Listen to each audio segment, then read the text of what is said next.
What's good with the YouTube of Convicts Perspective? It's your boy, Big Flaco. Smashing, dashing, sliding on through, as always, with a little bit of energy, man.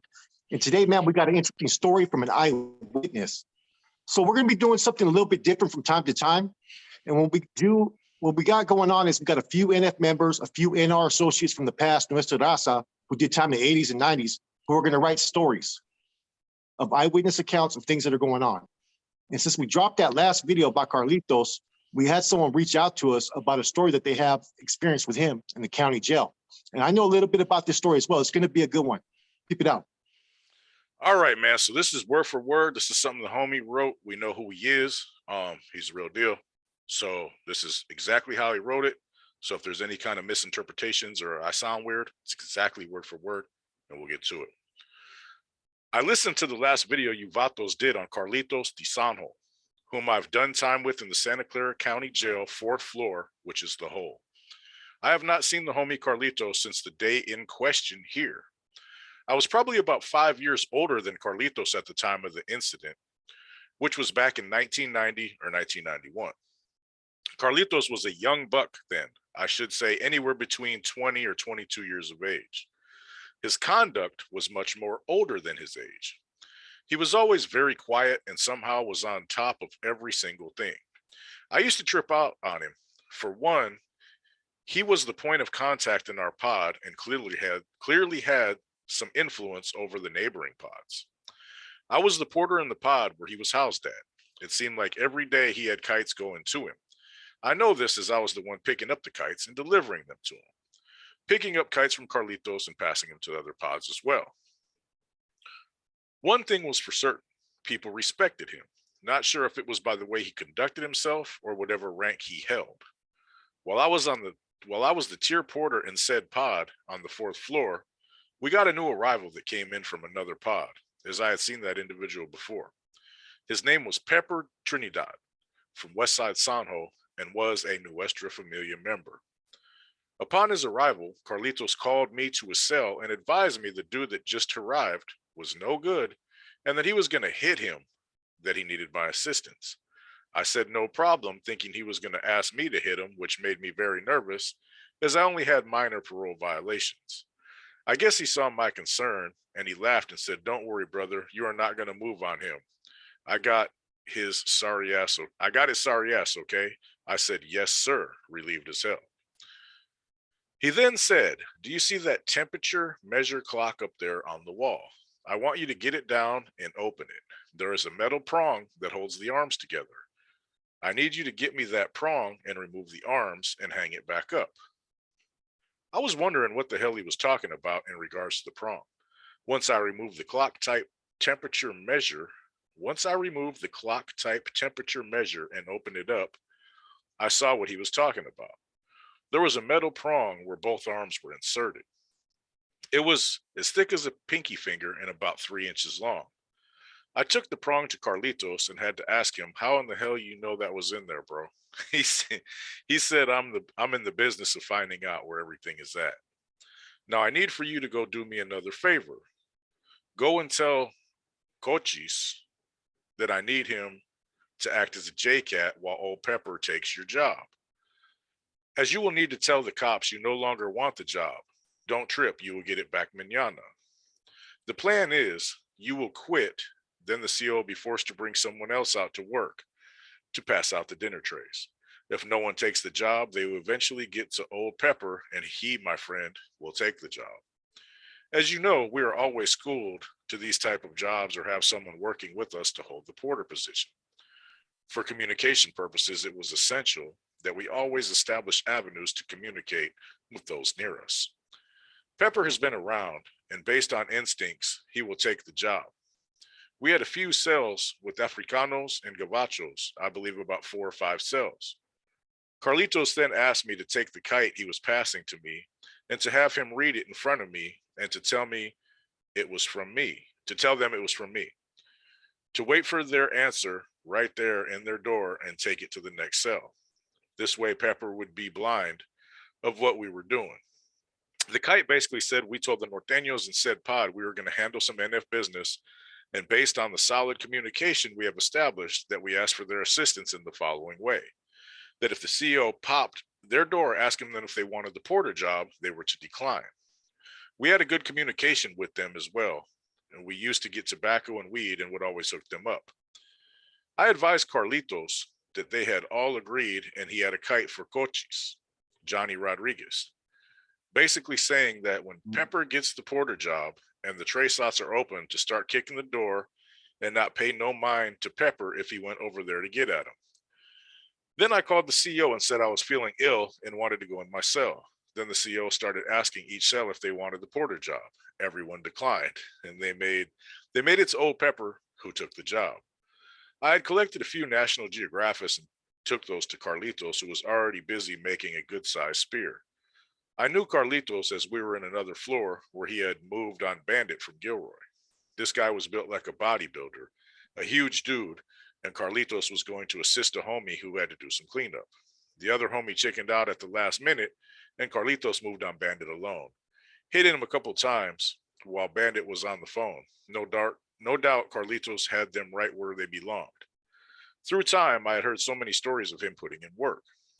Now I come across a story that you guys did on him, as well as other channels on YouTube. Not once did I see him taking advantage of his position or feeling any sort of superiority to anyone. A very humble soldado. My respects and blessings to him wherever he was at. Now, once Pepper took the porter job, I was on the window just looking as to see what transpired. Old Cochis started banging on his door, and Pepper went over to his window, but Cochis kept kicking the door and could not make out what the hell he was screaming. My cell was directly above Cochis, so I could not see what was going on. I was thinking, this guy took to heart the order to act like a J-Cat. Old Pepper went to Carlitos' cell. I could see old Pepper kneeling down by the tray slot, which was open. Pepper turned and pointed toward Cochis' cell, giving Carlitos a good look at the right side of his neck. Carlitos then hit him, and Pepper threw himself to the floor and was telling Carlos, "What the fuck you doing?" I could hear Carlitos say, excuse me, that was supposed to be Carlitos, not Carlos. I could hear Carlitos say, "Get the F away from my cell." Pepper got up and grabbed the garbage can to cover the tray slot and was telling Carlitos, "Don't you know who I am? You are in big trouble." I could hear Carlitos say, "Get the fuck away from my cell. I don't give a F who you are, you piece of shit. Quit fronting me off." Pepper was bleeding pretty badly from his neck and had to get medical attention. He walked over to the front door and spoke to the CO, and they took him out of the pod. I would say 5 to 10 minutes later, the CO came in and went straight to Carlitos' cell and told him to cuff up. "Carlitos, I'm not cuffing up. Get the fuck out of here." Other COs came in the pod and they made signs for them to pop Carlitos' door, but it would not open. The doors in the county are electronically operated, so they push the button for your cell and the door will pop open. Carlitos said, "Show us how to lock the doors from the inside. All you had to do is put a toothbrush as close to possible where the door locked and insert it right between the frame of the door and the door itself." So I was smiling to myself. That little bastard had it all planned out perfectly. It seems as if he had given the COs a sketch for them to follow. I could hear the CO say, "What did you do to the door, Terrazas?" Carlitos could just say, "Get the fuck away from here." It was a white boy, the CO, a total idiot who always targeted Carlitos' cell. He rarely used the phone and would go to the yard every day.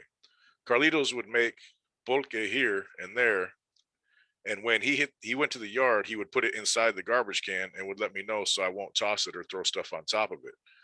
The lieutenant was called to the floor, and he went to Carlitos' cell. It was a Chicano who was real cool. He knew Carlitos very well, as he addressed him as Carlitos. He said something like, "What's up, Carlitos? What's going on?" "Oh, I see what's going on. I'll give you 10 minutes, then cuff up, okay?" Carlitos said, "No problem, Lieutenant." Then he walked away, and in 10 minutes, they popped Carlitos' door open, and he walked out and was cuffed at the front door. He looked directly at me while he was being cuffed up and just winked his eye at me. I have met many people in and out of prison not having the same impact as this guy. Just a regular guy with a very positive attitude, very courteous and extremely intelligent. Thinking in retrospect now, this guy was in a totally different level. He didn't really care to make an impact or who noticed it or not. He was simply there doing his thing, did not bother no one, and took no crap from no one. Old Huicho from San Jo had sent a wheeler to Carlitos saying that Pepper was no good. Pepper had been in the pod with Huicho for a few months, as Carlitos had asked me when I brought the wheeler to him. He seemed very agitated, saying what Huicho had said about Pepper, indicating, don't they have anybody over there to take care of business? Freaking pussies. He gave me a kite to send to Huicho and said, time to set an example of how shit is done. That's when he said he would need my assistance, and I was thinking he was going to have me hit him. I have read some of the comments given about Carlitos, and I am not surprised to see mostly all expressing themselves positively about him. He is just a very likable dude. Some COs really liked him a lot. There was one Africano who would bring him flower seeds and allow him to go with Wino Samuel Rivera to the yard with. Wino moved on Pepper while they went to court. Wow.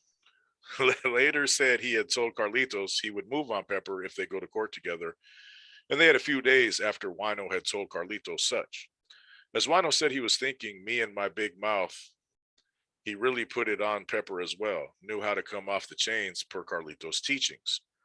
Always stressed prior to coming out of the chains, and other ethnic groups are there for us to inform them nothing against you. We are just handling business. This was to avoid them protecting themselves and attacking us while we were coming out of the chains and not reaching the objective. Carlitos always thought ahead like a chess player. He was several moves ahead of the rest. My respetos, and just contributing a story not many witnessed or knew nothing of. That sounds like Carlitos right there. That's a good story. Hey, you know who you are, brother. We appreciate you giving us that, man.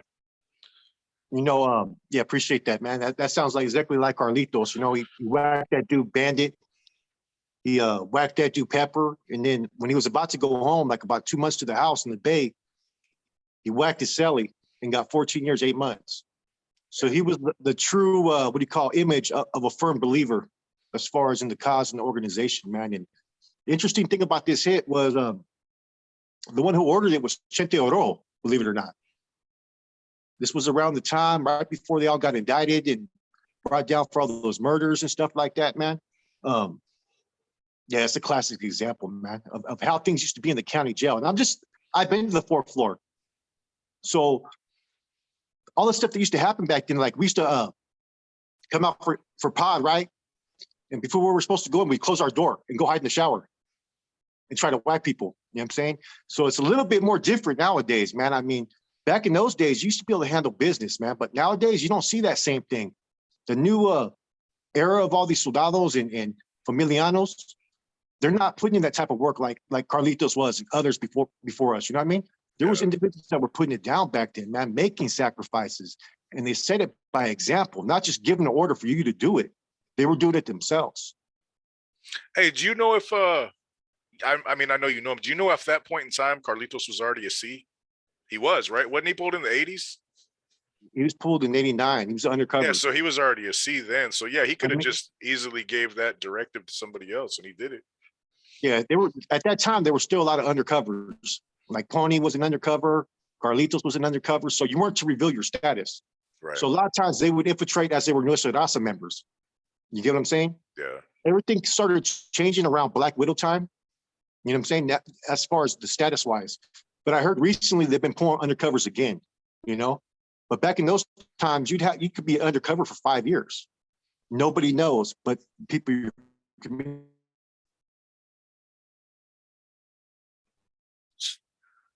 Sorry about that, YouTube. We had a minor technical difficulty. Go ahead, Flax. So sometimes back in those days, they had a lot more undercovers. Like I said, you know what I mean? You'd be a familiano, and then you would have to infiltrate and maintain your mainline status. You portray yourself as an NR member. The NR Council, you had all NF members on the NR Council. And this was a way for NF members to infiltrate what was going on while still maintaining their security and their presence on the main lines. Right. That was the ultimate agenda, you know what I mean? Can you think of any examples off the top of your head of individuals that were undercover for some time? I don't think I ever ran into any that hey, speaking of big boxer, man, I always thought he was a B, and fuck, he was a C the whole time. But I don't know if he was necessarily undercover, if he just didn't say nothing. You know what I mean? You've had recent ones. You had Fat Joe from Hayward. He was an undercover. He was pulled in that whole situation when they went to Kung Fu. Pony Mades, he was undercover, you know.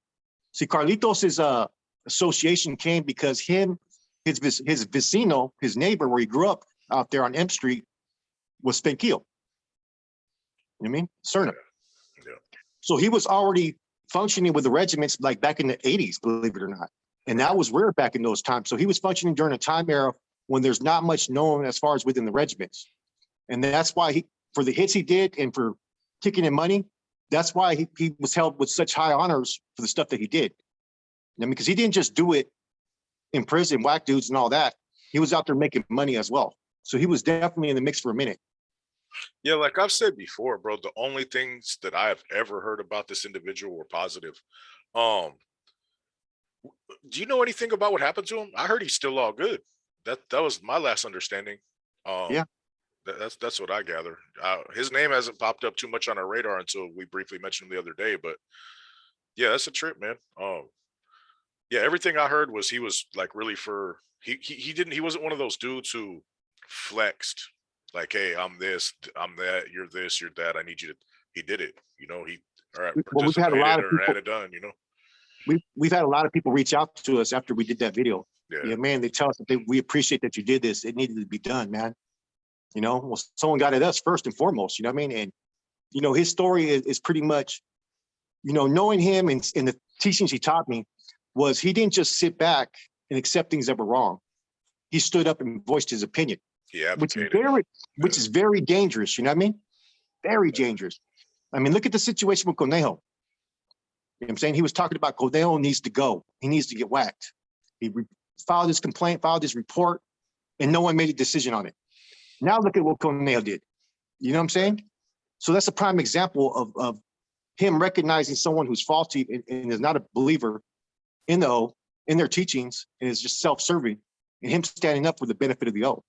Yeah. You know, it was a fucked up situation, man, when they put him on freeze. The way they did it, the way Conejo did it.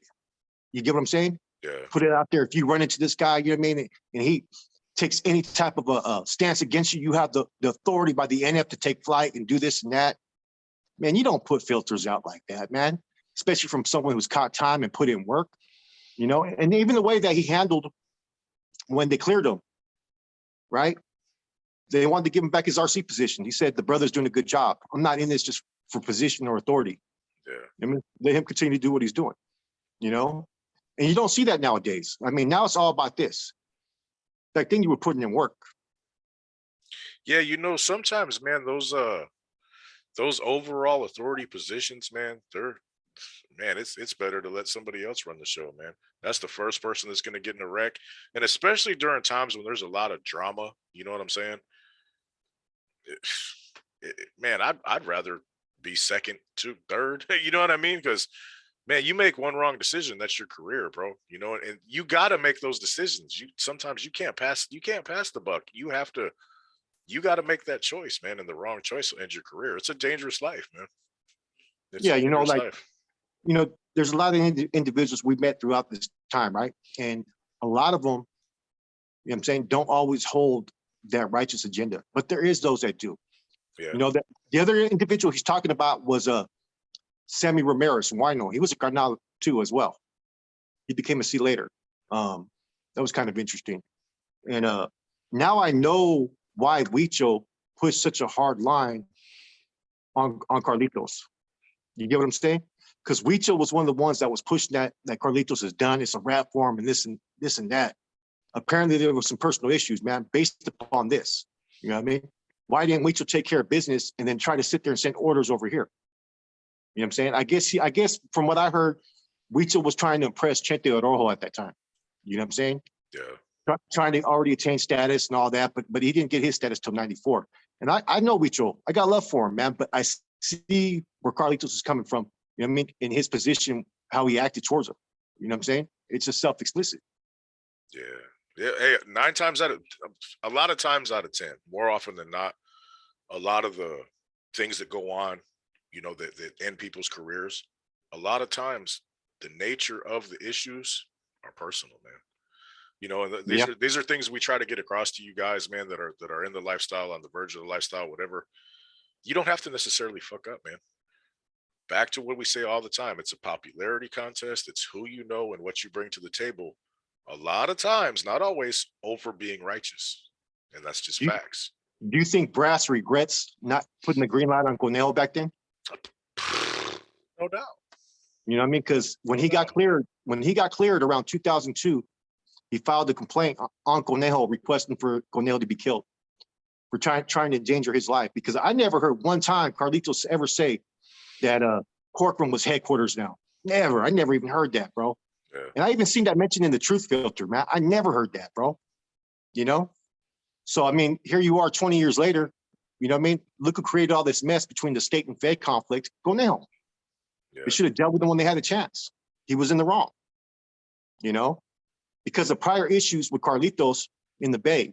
Carlitos had filed a complaint against Conejo because Conejo had like 20 magazine subscriptions, right? All kinds of stuff coming in. And the soldados in the pod didn't even have shower shoes or shampoo to wash their hair. So Carlitos seen that, and what he did was he struck up a complaint, sent it to Corny, and what they ended up doing is they took all Conejo's subscriptions. So you don't think Conejo had issue with that? Hell yeah, he did.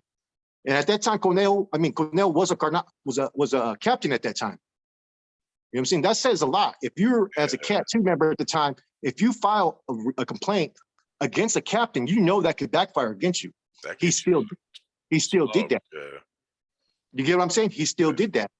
And he came out on top on that issue. You know, one thing I want to say though is part of the, you know, when you're able to file a complaint and whatnot, there shouldn't be the fear of death behind it. You know what I mean? If it's a righteous, if it's a righteous complaint, because that's where the checks and balances come in. Because if one guy is over here all moshing, going doing too much, anybody should be able to file them. They should never even say where it comes from, bro. It should be like, you know, hey, I mean, a lot of times they're gonna know by what's said, but man, bro, having the fear of you messing off your career probably prevents a lot of people from saying when they see things are wrong, because it could come back and you know, get them booked or get them looked at as a obstacle, or, you know, a gossip, or whatever the case might be, a crybaby. Man, there's a reason for due process and complaints and shit like that, man, and that's to keep people in check, bro. You know, but whoever wants to do that, like I didn't get along with a certain C, and I hated to have to say something about old Dancing Bear, but I did, because I could see he was the type of person to try to get my career over with, being especially that I was young.